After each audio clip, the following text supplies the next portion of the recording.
আজকের এই ভিডিওতে আপনারা তুলা রাশির সাতী নক্ষত্রের 10টি শক্তিশালী দিক এবং 10টি দুর্বলতা সম্পর্কে জানবেন। খুবই জনপ্রিয় একটি ভিডিও এবং আপনার বিষয়ে খুবই গোপনীয় কথা সম্পর্কে আপনি আজকে জানতে পারবেন। অবশ্যই ভিডিওটি মন দিয়ে শুনবেন। নিজের শক্তিশালী দিক সম্পর্কে জেনে গর্বিত হয়ে পড়বেন না, আবার দুর্বলতা জেনেও ভেঙে পড়বেন না। আমি জানি আপনারা সমালোচনা সহ্য করতে পারেন না, কিন্তু যেহেতু আপনারা এই ভিডিওটা শুনছেন, অবশ্যই আপনারা নিজেদেরকে নিয়ে ভাবেন। আপনারা সচেতন মানুষ, নিজের দুর্বলতা এবং শক্তিমত্তা সমন্বয় করতে আপনারা খুব ভালো জানেন। তুলার মানুষ খুব ব্যালেন্স করতে পারে। অতএব আমি বিশ্বাস করি আপনারা এই যে তথ্য, এই তথ্যগুলোকে আপনাদের জীবনে সঠিকভাবে প্রয়োগ করে নিজের জীবনকে ভালোর দিকে অবশ্যই চালিত করতে পারবেন। তো আমি প্রথমে আপনাদের বিষয়ে বেসিক কিছু কথা বলে নিয়ে আপনাদের শক্তিশালী দিক আগে আলোচনা করব, তারপর দুর্বল দিক আলোচনা করব। আমি শুরু করছি। নাক্ষত্রিক জ্যোতিষশাস্ত্র অনুযায়ী তুলা রাশি এবং সাতী নক্ষত্রের সংযোগ অত্যন্ত চমৎকার এবং প্রভাবশালী, এবং এই সংযোগ এমন এক ব্যক্তিত্ব তৈরি করে যা আপনাকে আসলেই ইতিবাচক দিকে ধাবিত করতে পারে। এখানে অধিপতি হিসাবে থাকছে শুক্র এবং সাতী নক্ষত্রের অধিপতি হিসেবে থাকছে রাহু। রাহু এবং শুক্রের সমন্বয়, এবং এই নক্ষত্রের অধিপতি দেবতা যিনি হচ্ছেন বায়ু। তো শুক্রের কলা, শৈল্পিক গুণ এবং রাহুর দূরদর্শী ও অপ্রচলিত চিন্তাধারার মিশ্রণে আপনারা হয়ে ওঠেন অনন্য। আপনাদের সবচেয়ে শক্তিশালী দিকের মধ্যে প্রথম যে দিকটি আছে সেটি হলো উচ্চ মাত্রার কূটনৈতিক জ্ঞান ও সমঝোতার দক্ষতা। আপনারা স্বভাবগতভাবেই ভারসাম্য বজায় রাখতে জানেন, এটি তুলা রাশির বৈশিষ্ট্য। আপনাদের যে নক্ষত্র অর্থাৎ সাতী নক্ষত্র, এর মধ্যে একটা বাতাসের প্রকৃতি আছে। এই বাতাসের কারণে যে কোনো জটিল পরিস্থিতিকে চমৎকারভাবে মধ্যস্থতা করে হালকা করে দিতে পারেন। চরম বিরোধপূর্ণ দুটি পক্ষের মধ্যেও আপনারা শান্ত থেকে একটি শান্তিপূর্ণ সমাধান বের করে এনে দিতে পারেন, এক অনন্য গুণ আপনাদের। এই জন্য বলা হচ্ছে উচ্চমাত্রার কূটনৈতিক জ্ঞান আছে আপনাদের এবং সমঝোতার দক্ষতা আছে। আপনাদের দ্বিতীয় শক্তিশালী দিক হলো স্বাধীনচেতা মনোভাব এবং স্বনির্ভর মনোভাব। অর্থাৎ আপনারা আপনাদের প্রতীককে খেয়াল করে দেখবেন, উদ্ভিদের কচি অঙ্কুর নির্দেশ করে আপনাদের নক্ষত্র, সাতী নক্ষত্র, যা বাতাসের তোড়েও নিজের মতো করে বেড়ে ওঠে। কারোর উপর নির্ভরশীল হতে পছন্দ করেন না। নিজের ক্যারিয়ার, জীবনধারা এবং সিদ্ধান্ত নিজের হাতেই নিতে পছন্দ করেন এবং নিজেই সেটি পরিচালনা করতে ভালোবাসেন। অতএব আপনার এটি একটি অত্যন্ত শক্তিশালী দিক। তৃতীয় চমৎকার দিক হলো যোগাযোগ এবং বাগ্মিতা। রাহু এবং বায়ু দেবতার প্রভাবে আপনাদের বাক চাতুর্যতা রয়েছে, খুবই অসাধারণ গুণ, এবং খুব সহজেই নিজের কথায় মানুষকে মুগ্ধ করে ফেলতে পারেন। কোন পরিস্থিতিতে কি বলতে হবে, কিভাবে নিজের আইডিয়া অন্যের কাছে গ্রহণযোগ্য করতে হবে তা খুব ভালো বোঝেন। ফলে মানুষ বিপদে আপদে আপনাদেরকেই ফলো করে, আপনাদের কাছে এগিয়ে আসে এবং পরামর্শ চায়। আপনাদের পরামর্শ নিয়ে মানুষ ভালোও করে। আপনাদের চতুর্থ শক্তিশালী দিক হলো ব্যবসায়িক বুদ্ধি ও দূরদর্শিতা। রাহুর দূরদৃষ্টি আপনাদেরকে ভবিষ্যৎ দেখতে বা অনুমান করতে সহযোগিতা করে। বাজারে কোনো জিনিসের চাহিদা বাড়বে কি না, কোন আইডিয়াটি ভবিষ্যতে সফল হবে, তা আপনারা আগে থেকেই অনুমান করতে পারেন। এই কারণে আপনারা সফল উদ্যোক্তা বা ব্যবসায়ী হয়ে উঠতে পারেন। আপনাদের পঞ্চম শক্তিশালী দিক হলো মানিয়ে নেওয়ার অসাধারণ ক্ষমতা।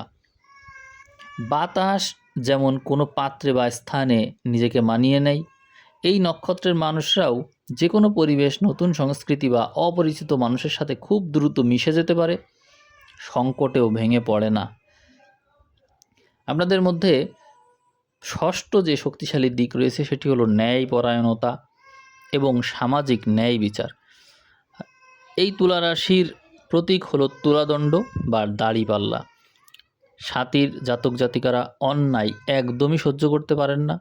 সমাজে বা কর্মক্ষেত্রে দুর্বলদের পক্ষে দাঁড়ানো বা সবার জন্য সমান অধিকার নিশ্চিত করার ব্যাপারে আপনারা বেশ সোচ্চার থাকেন। এই জন্য এই তুলার মানুষ, বিশেষ করে স্বাতী নক্ষত্রের মানুষ, ন্যায়পরায়ণতা ও সামাজিক ন্যায় বিচার প্রতিষ্ঠা করতে পারে খুব ভালো। আপনাদের সপ্তম যে শক্তিশালী দিক আছে সেটি হলো আধুনিক ও প্রগতিশীল চিন্তাধারা। আপনারা প্রাচীনপন্থী বা গোড়া চিন্তা ভাবনায় আসলে আটকে থাকতে পারেন না। সমাজ, প্রযুক্তি বা জীবনযাত্রার যে কোনো আধুনিক পরিবর্তনকে আপনারা সবার আগে স্বাগত জানান।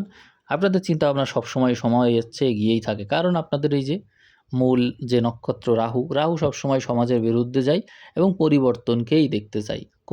কোনো কুসংস্কারে রাহু কখনো আবদ্ধ থাকতে পারে না। অষ্টম যে বৈশিষ্ট্যটা আপনাদের আছে শক্তিশালী দিক হিসেবে, সেটি হলো আকর্ষণীয় ব্যক্তিত্ব ও মার্জিত রুচি। আপনাদের রাশির অধিপতি শুক্র হওয়ার কারণে আপনাদের পোশাক আশাক, কথা বলার ধরন, রুচিবোধ অত্যন্ত উন্নত এবং আকর্ষণীয় হয়। মানুষ খুব সহজেই আপনাদের প্রতি আকৃষ্ট হয়ে পড়ে। নবম যে শক্তিশালী দিক আছে সেটি হলো শিখতে পারার তীব্র আকাঙ্ক্ষা। আপনারা আজীবনই ছাত্র। যে কোনো নতুন বিষয়, ভাষা, প্রযুক্তি বা দর্শন সম্পর্কে জানার আগ্রহ আপনাদের মধ্যে প্রবলভাবে আছে। নতুন জ্ঞান অর্জন করে তা বাস্তব জীবনে কাজে লাগাতেও পারেন খুব ভালোভাবে। এই জন্য আপনারা প্রতিনিয়ত শিখতেও থাকেন এবং তা বাস্তবায়নও করতে থাকেন। দশম শক্তিশালী দিক হিসেবে থাকছে আধ্যাত্মিকতা এবং দার্শনিক চেতনা।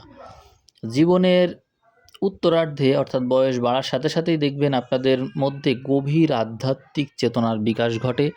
জাগতিক সফলতার পাশাপাশি আপনারা জীবনের আসল অর্থ ও মোক্ষ খোঁজার চেষ্টা করেন। ফলে আধ্যাত্মিক ও দার্শনিকভাবে আপনারা অত্যন্ত উন্নত হয়ে ওঠেন জীবনের শেষ ভাগে। এইটি কিন্তু আপনাদের চরিত্রের অত্যন্ত শক্তিশালী একটি দিক হিসেবে প্রকাশ পেল। এখন আমি আপনাদেরকে বলবো আপনাদের চরিত্রের বা আপনাদের যে বৈশিষ্ট্য আছে তার কিছু দুর্বল দিক। আশা করি দুর্বল দিকগুলোকে আপনারা খুব সহজভাবে নেবেন, কিন্তু বাস্তবায়ন করবেন সিরিয়াসলি। প্রথম দুর্বলতা হলো অস্থিরতা ও মনোসংযোগের অভাব। যেহেতু আপনাদের অধিপতি দেবতা হলো বায়ু দেবতা, তাই আপনাদের মন বাতাসের মতোই চঞ্চল। খুব দ্রুত এক চিন্তা থেকে অন্য চিন্তায় চলে যান। একটি কাজ শেষ না করে আরেকটি কাজে হাত দেওয়ার প্রবণতা আপনাদেরকে দুর্বল করেছে। অবশ্যই নেক্সট টাইম আপনারা এই বিষয়টিকে গুরুত্ব সহকারে দেখবেন। দ্বিতীয় দুর্বলতা হলো অতিরিক্ত উচ্চাকাঙ্ক্ষা ও অতৃপ্তি। রাহু স্বভাব হলো তৃপ্ত না হওয়া। স্বাতী নক্ষত্রের মানুষেরা জীবনে অনেক কিছু পেয়েও প্রায়ই এক ধরনের শূন্যতা বা অতৃপ্তিতে ভুগতে থাকেন। আরও চাই, আরও বড় হতে হবে, এই মনোভাব আপনাদেরকে মানসিকভাবে শান্তিতে থাকতে দেয় না। অতএব অতিরিক্ত উচ্চাকাঙ্ক্ষা ও অতৃপ্তিকে যদি নিয়ন্ত্রণে আনা যায়, তাহলে আপনাদের সাফল্যের মাত্রাই শুধু বাড়বে না, শান্তিতেও বাঁচতে পারবেন। কারণ জীবনের শেষ ভাগে আপনারা কিন্তু শান্তিকেই খুঁজে নিয়েছিলেন। আপনাদের তৃতীয় দুর্বলতা হলো সিদ্ধান্তহীনতা। তুলা রাশির বড় সমস্যা হলো দাড়িপাল্লার মতো সব কিছুর ভালো মন্দ বিচার করতে গিয়ে মাঝখানে আটকে যাওয়া। কোনটা করবো আর কোনটা করবো না, এই সিদ্ধান্ত নিতে গিয়ে আপনারা অনেক সময় বড় বড় সুযোগ হাতছাড়া করে ফেলেন। এই সমস্যা কিন্তু হয়। সেক্ষেত্রে আপনাদের জন্য আমি রত্নপাথর একটা সাজেস্ট করতে পারি, সেটি হলো গোমেদ রত্ন। গোমেদ রত্ন আপনাদেরকে সিদ্ধান্ত নিতে খুব সহযোগিতা করে। তবে গোমেদ রত্ন আপনি তখনই ব্যবহার করতে পারবেন যখন আপনার কোনো সুপরামর্শক আপনার জীবনে আসে। কারণ গোমেদ পাথর ব্যবহার করলে মানুষ অতি দ্রুত সিদ্ধান্ত নিয়ে থাকে, কিন্তু সুপরামর্শক সাথে থাকলে সিদ্ধান্ত বাস্তবায়ন তো দ্রুত হয়, কিন্তু সুপরামর্শকের সহযোগিতার কারণে আপনারা সেটি যে সঠিক সিদ্ধান্ত নিয়েছেন সেটি জানতে পারেন। অতএব সুপরামর্শ যদি থাকে, গোমেদ রত্ন ব্যবহার করতে পারবেন। এবার চতুর্থ দুর্বলতা বলবো স্বার্থপরতা ও আত্মকেন্দ্রিকতা। কখনো কখনো নিজের স্বাধীনতা এবং লক্ষ্য পূরণ করতে গিয়ে আপনারা চারিপাশের মানুষের অনুভূতিকে অবহেলা করেন। নিজের ক্যারিয়ার বা সুবিধার জন্য আপনারা কিছুটা স্বার্থপরের মতো আচরণ করেন। এটি কিন্তু ঠিক না। এটি হয়ে যায় আপনাদের সাথে। এটি যদি নিয়ন্ত্রণ করতে পারেন তাহলে কিন্তু জীবন আরও বেশি সফল হতে পারে। পঞ্চম যে দুর্বলতা থাকছে সেটি হলো অতিরিক্ত খরচ করা এবং বিলাসবহুল জীবনযাপনের প্রবণতা। শুক্রের প্রভাবে সুন্দর আর দামি জিনিসের প্রতি আপনাদের চরম মোহ থাকে। আয়ের চেয়ে ব্যয় বেশি করার কারণে প্রায়ই আর্থিক টানাপোড়েনে পড়ে যান। ক্রেডিট কার্ড বা ঋণের ফাঁদে পড়ার সম্ভাবনা অনেক বেশি থাকে। তো আপনারা অবশ্যই এই বিষয়টা খেয়াল রাখবেন যাতে অতিরিক্ত খরচ না করে ফেলেন, বিলাসবহুল প্রবণতা ত্যাগ করতে হবে। ত্যাগ না করলেও অন্তত ব্যালেন্স রাখতে হবে। ষষ্ঠ যে দুর্বলতা বলবো সেটি হলো সম্পর্ক ধরে রাখার জটিলতা।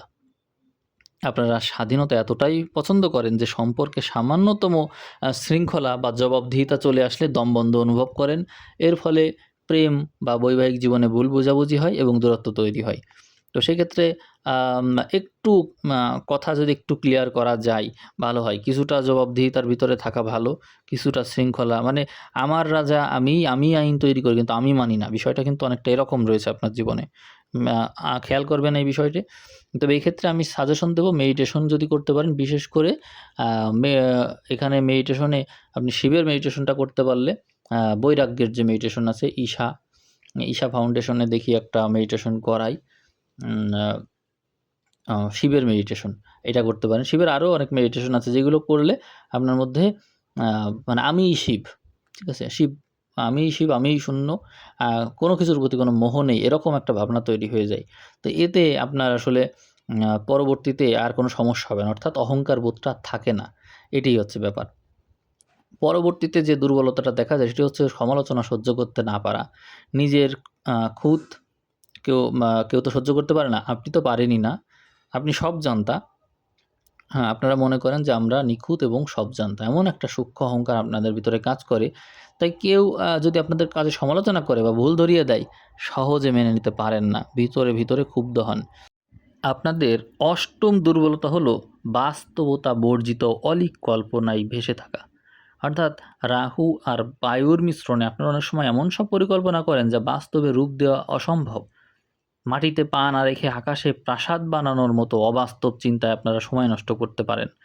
অর্থাৎ যে কোনো কিছুকে কল্পনার জগতে সেটিকে বাস্তবায়ন করা, কিন্তু বাস্তবে সেই বিষয় নিয়ে কোনো কাজই না করা। এইটা কিন্তু আপনাদের মধ্যে আছে। অর্থাৎ আপনারা কিন্তু ক্ষেত্রবিশেষ অনেক বেশি অলস। এই বিষয়ে আপনারা অবশ্যই পদক্ষেপ নেবেন। নবম যে দুর্বলতা থাকছে সেটি হচ্ছে প্রতিরোধ ক্ষমতা বা জেদ কমে আসা। অর্থাৎ প্রতিরোধই না করা। কোনো কাজে যদি আপনারা শুরুর দিকে বাধা পান, তবে অনেক সময়ই মাঝপথেই ধৈর্য হারিয়ে কাজটাই ছেড়ে দেন। বাতাসের মতো আপনারা বাধা পেলে দিক পরিবর্তন করে ফেলেন। কিন্তু লড়াই করে টিকে থাকার মতো জেদ আপনাদের থাকে না। এটি খুব কম থাকে। এই বিষয়টা আপনারা মিলিয়ে দেখতে পারেন। মানে একটু কেমন জানি যেখানে আপনাকে গুরুত্ব দেওয়া হবে আপনি সব কাজ করবেন, আর গুরুত্ব না দিলে সেই জায়গা ছেড়েই চলে যাবেন, অন্যদিকে চলে যাবেন। এই বিষয়টা কিন্তু সত্যিই আছে তুলার এই জাতক জাতিকাদের মধ্যে, আপনারা দেখবেন প্রত্যেকের মধ্যে এটা আছে।